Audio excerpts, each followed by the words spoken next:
बड़ी खबर बांग्लादेश से सामने आ रही है, जहां एक तरफ बांग्लादेश और भारत के बीच तनाव बना हुआ है, उसी बीच बांग्लादेश में जो राजनीतिक उथल-पुथल है वो देखने को मिल रही है। हिंसा का दौर जारी है, लेकिन इसी बीच अब बड़ी खबर आ रही है खालिदा जिया के बेटे को लेकर, जिसकी बांग्लादेश में अब एंट्री हो गई है। और इसके बाद बांग्लादेश की जो राजनीतिक तस्वीर है वो कैसे बदलेगी, इसकी ज्यादा जानकारी के लिए हमारे साथ जुड़े हैं चेतन, उनसे जानेंगे। चेतन, जहां एक तरफ मोहम्मद यूनुस को लगातार सवालों के घेरे में लिया जा रहा है कि जो भी कट्टरपंथियों द्वारा बांग्लादेश में किया जा रहा है, जो उत्पात मचाया जा रहा है, जो अराजकता फैलाई जा रही है, जो हिंदुओं को टारगेट किया जा रहा है, उसके लिए मोहम्मद यूनुस सरकार जिम्मेदार है। हमने देखा कि बीएनपी की तरफ से भी लगातार उस्मान हादी की हत्या को लेकर सवाल उठाए गए, लगातार मोहम्मद यूनुस पर आरोप लगाए गए।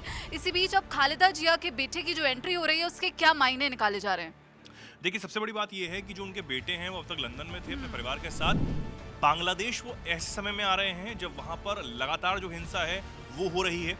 और सबसे बड़ी बात यह है क्योंकि खालिदा जिया की स्वास्थ्य जो है वो बहुत ज़्यादा ख़राब है। अस्पताल में पिछले दिनों उनकी खबर सामने आई थी। प्रधानमंत्री नरेंद्र मोदी ने भी उनकी जल्द स्वस्थ होने के लिए जो है कामना की थी और ये भी कहा था कि हर संभव मदद के लिए हम लोग तैयार हैं। खालिदा जिया ने ये सुनकर कहीं ना कहीं खुशी जाहिर की थी और उनकी जो पार्टी थी बीएनपी, उन्होंने इसको एक बड़ा मैसेज भी समझा। उसको समझेंगे कि भारत ने ऐसा क्यों किया है, क्योंकि इसके पीछे भी बहुत बड़ी वजह है। आपको जानकर जो है हैरानी भी होगी, मैं बताऊंगा। लेकिन अगर हम बात करें कि बीएनपी की जो बड़ी नेता हैं और पूर्व प्रधानमंत्री हैं खालिदा जिया, उनके बेटे और बांग्लादेश नेशनलिस्ट पार्टी यानी बीएनपी के जो सीनियर नेता हैं तारिक रहमान, करीब 2 दशकों के बाद देश वापस आ रहे हैं। अपने आप में बड़ी बात हो जाती है। रिपोर्ट के मुताबिक कल 25 जो दिसंबर है, यानी कि यहाँ के समय अनुसार भी, हालांकि बहुत ज़्यादा अंतर नहीं है बांग्लादेश और भारत के समय में, आधे ही घंटे का फ़र्क है, लेकिन 25 दिसंबर को वो बांग्लादेश जो है वो लौट रहे हैं। जिसके बाद सवाल ये उठ रहे हैं कि क्या फरवरी में जो होने वाला चुनाव है उसमें बीएनपी क्या उन्हें प्रधानमंत्री कैंडिडेट घोषित करके चुनाव में उतारने जा रही है, क्या वो चुनाव लड़ेंगे। साथ ही बात ये है कि हालांकि अभी भी पार्टी के जो दूसरे सीनियर नेता हैं वो अपना एक अलग रुख कहीं ना कहीं अपनाए हुए हैं, लेकिन बांग्लादेश में इस बाबत जो चर्चा है वो अब तेज होने लगी है कि जो तारिक हैं क्या वो प्रधानमंत्री पद के उम्मीदवार बीएनपी की तरफ से हो जाएंगे और एक मजबूत कैंडिडेट के रूप में चुनाव लड़ेंगे। कुछ अंदरूनी सूत्र हैं न्यूज़ 18 के, बीएनपी कहीं ना कहीं जो बातचीत है वो चल रही होगी, उस पार्टी के हवाले से कुछ खबर सामने है और कहा गया है कि कुछ संभावनाओं पर गंभीरता से विचार भी किया जा रहा है।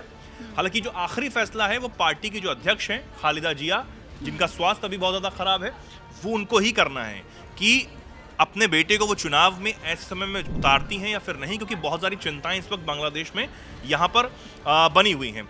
साथ ही अगर हम देखें कि तारिक रहमान ऐसे वक्त में जो बांग्लादेश लौट रहे हैं जब वहाँ पर देश हिंसा की चपेट में है, राजनीति पूरी उथल पुथल है, अस्थिरता का माहौल वहाँ पर है। साथ ही शेख हसीना की जो अवामी लीग पार्टी है उसको भी यहाँ पर बैन कर दिया गया है, यानी कि जो उनकी प्रतिनिधि पार्टी है उसको बैन किया गया। और शादी इन सब चीज़ों को देखकर अपने बेटे को खालिदा जिया ने बुला लिया और एक बड़ा दांव चलने की जो कोशिश है वहाँ पर की जा रही है। लेकिन बीएनपी के लिए इस बार का चुनाव काफ़ी ज़्यादा महत्वपूर्ण जो है वो हो गया है, क्योंकि खालिदा जिया ये चाहेंगी कि जो इस वक्त हालात बने हुए हैं उसमें वो एक ऐसा चेहरा अपनी पार्टी के रूप में उभार के निकालें कि वो लोग, आने वाली जो पीढ़ियाँ है वो ये समझें कि बीएनपी ने ऐसे समय में देश को मुश्किल से निकाला था और कहीं ना कहीं वो एक हीरो बनकर सामने आए। दूसरी तरफ जो मैं भारत की बात कर रहा था, सुनो, वो बहुत इंपॉर्टेंट हो जाती है। दरअसल एक रिपोर्ट जो है सामने आई थी, उस रिपोर्ट के मुताबिक एक सर्वे बांग्लादेश में किया गया था।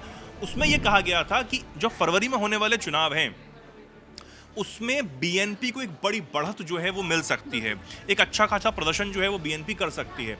दूसरी तरफ भारत के लिए भी बीएनपी बहुत ज़रूरी हो जाती है, महत्वपूर्ण हो जाती है। उसकी वजह भी यही है कि एक तरफ खालिदा जिया की पार्टी बीएनपी वहाँ पर मजबूत स्थिति में, दूसरी तरफ शेख हसीना की जो पार्टी है उस पर बैन लगा दिया गया है। भारत का पड़ोसी बांग्लादेश, अगर वहाँ पर भारत का प्रभाव आने वाले समय में उसको बढ़ाने पर काम अगर भारत को करना है तो बीएनपी ही एकमात्र रास्ता वहाँ पर हो जाती है। खालिदा जिया के बारे में जो ट्वीट या फिर जो पोस्ट प्रधानमंत्री नरेंद्र मोदी ने किया वो भले ही उनकी सेहत को ध्यान में रखते हुए किया गया हो, लेकिन उसके पीछे मैसेज, हिडन मैसेज यही था कि बांग्लादेश पर हमारी पूरी नज़र है और बीएनपी पर हमारी पूरी नज़र है। ये एक बहुत इंपॉर्टेंट यहाँ पर मैसेज था।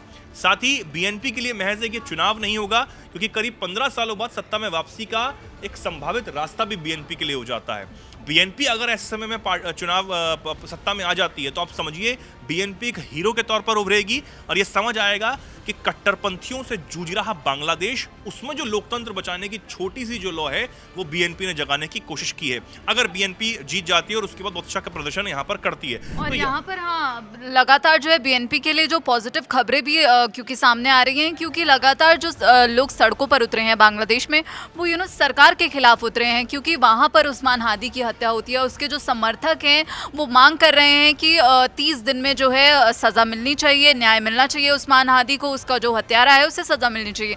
तो इसी बीच जो वहाँ पर जो भाव जो है वहाँ पर वो मोहम्मद यूनुस के विरोध में होता हुआ नज़र आ रहा है। तो क्या इससे जो खालिदा जिया हैं उनके लिए कौन सा अच्छा संदेश यहाँ पर मिलता हुआ दिख रहा है? नहीं, देखिए खालिदा जिया के बारे में अगर हम देखें तो खालिदा जिया क्योंकि उनकी जो आयु है वो करीब 80 साल की उम्र है और इससे ज़्यादा स्वास्थ्य संबंधी उनकी बहुत चिंताएं हैं, जो इसलिए अस्पताल में भर्ती हैं। रिपोर्ट्स के मुताबिक वो आईसीयू में ही हैं अब तक, और उनकी सबसे बड़ी चिंता है कि ऐसे समय में पार्टी को कैसे उभारा जाए। उनके बेटे के बारे में मैं ज़्यादा जानकारी आपको अगर दे दूं तो उसमें यह आता है कि 2007 में जो सैन्य समर्थित अंतरिम सरकार ने तारिक रहमान को गिरफ्तार कर लिया था। 2007 की मैं बात बता रहा हूं। वो करीब 18 महीने तक जेल में रहे और इस दौरान उन्हें यातना के कई आरोप उन पर लगाए गए। 2008 में वो जमानत पर बाहर आते हैं और इलाज के बहाने लंदन चले जाते हैं और तब से वो लंदन ही वहां पर रह रहे हैं। इसके बाद शेख हसीना सरकार ने उन पर भ्रष्टाचार के तमाम आरोप लगाए, मनी लॉन्ड्रिंग का आरोप लगाया और 2004 में अवामी लीग की रैली में हुए ग्रेनेड हमले के आरोप भी खालिदा जिया के बेटे पर लगाए गए, जो जब तक लंदन चले गए थे। इस हमले में कई लोग मारे गए थे, ये आरोप उन पर लगाया गया। 2004 में जो हमला हुआ था, तारिक को अनुपस्थिति में उम्र कैद तक की सजा जो है वो भी सुना दी गई थी खालिदा जिया के ही माफ कीजिए शेख हसीना के शासन में, जिसे बीएनपी ने राजनीतिक बदले की कार्रवाई जो है वो बताया था। और शायद अब क्योंकि हालात बहुत ज़्यादा ख़राब हैं तो पिछले समय कुछ खबरें ये भी आई थी कि बीएनपी शेख हसीना का कहीं ना कहीं समर्थन भी कर रही है, उनसे बातचीत भी कर रही है। कई खबरें ये भी कह रही थी कि हो सकता है अवामी लीग और जो बीएनपी एक साथ मिलकर चुनाव लड़ लें, लेकिन अब ये नज़र नहीं आ रहा। अब यही है कि बीएनपी एक अलग स्ट्रेटजी के साथ चल रही है कि यूनुस को कैसे हटाया जाए, सत्ता में आइए और उसके बाद शेख हसीना पर जो कार्रवाई करनी है वो आप करिए, क्योंकि उनका भी एक राजनीतिक जो है बदले बहुत सारे हैं। और अगर हम बात कर रहे हैं कि अगर तारिक जो है बांग्लादेश के नए प्रधानमंत्री बनते हैं, अगर ऐसा संभव होता है तो भारत पर क्या असर देखने को मिल सकता है? चेतन, ये एक बड़ा मामला हो जाता है। देखिए, इसमें सबसे बड़ी बात ये होगी कि वेट एंड वॉच वाली सिचुएशन में भारत अभी भी है, पहले से भी है, और आने वाले समय में जब तक रहना चाहता है, जब तक वहां पर कोई ऐसी स्थिर सरकार नहीं बन जाती जो लोकतंत्र समर्थित हो और लोकतंत्र के हिसाब से आई हो, जो लोग हैं उनके द्वारा चुनी गई हो। क्योंकि भारत ये कभी नहीं चाहेगा कि हमारे पड़ोस में कोई ऐसी सरकारें रहें जो आज वहां पर है, जो बिल्कुल अस्थिर है, देश का बंटाधार करने पर तुली हुई है, कट्टरपंथियों के इशारे पर चलती हो। भारत कभी नहीं चाहता। इसीलिए ही मैं कह रहा हूं कि बांग्लादेश पर पल पल की नजर भारत की है, भारतीय सेना की भी है। इसमें हमारे लोगों को सुनिश्चित रहना होगा। दूसरी बात ये जो आपने सवाल किया कि भारत के लिए क्या बदलाव हो जाएगा, तो मैंने उसका आंसर भी शुरुआत में ही दिया कि बीएनपी की नेता के लिए प्रधानमंत्री का पोस्ट करना, उसके पीछे हिडन मैसेज यही कि बीएनपी हमारे लिए कितनी इंपॉर्टेंट है। और अगर बीएनपी सत्ता में आती है तो भारत अपनी कूटनीतिक चाल जो है वो और तेज चलेगा और बीएनपी को अपने पाले में करना जरूरी हो जाएगा। शेख हसीना को आज हमने यहाँ पर रखा हुआ है सिर्फ इसलिए क्योंकि हमारे रिश्ते शेख हसीना से बहुत अच्छे रहे, उनकी सरकार से बहुत अच्छे रहे, बहुत सारे जो प्रोजेक्ट्स हमने वहाँ पर चलाए। कई बार वो भारत में आई, G20 में हमने उन्हें स्पेशल इनवाइट करके बुलाया था, मेहमान के तौर पर बुलाया था, जबकि वो G20 का पार्ट नहीं है बांग्लादेश।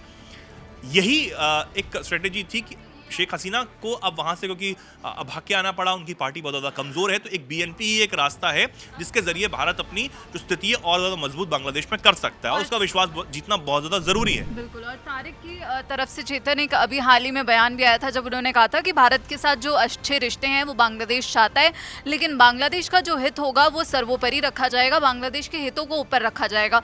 उन्हें वैसे भारत विरोधी रुख के लिए भी जाना जाता है, लेकिन ये तो आने वाला वक्त ही बताएगा खैर कि भारत और बांग्लादेश के जो रिश्ते हैं जो अभी तनाव की स्थिति में, वो आगे कौन सा नया मोड़ लेते हैं अगर बांग्लादेश के प्रधानमंत्री तारिक बनते हैं। तो फिलहाल इस पूरे मामले में इतना ही। बाकी इस पर आपकी क्या राय है हमें कमेंट बॉक्स में ज़रूर बताइएगा। देश और विदेश की खबरों के लिए आप जुड़े रहिए दैनिक जागरण के साथ। नमस्कार।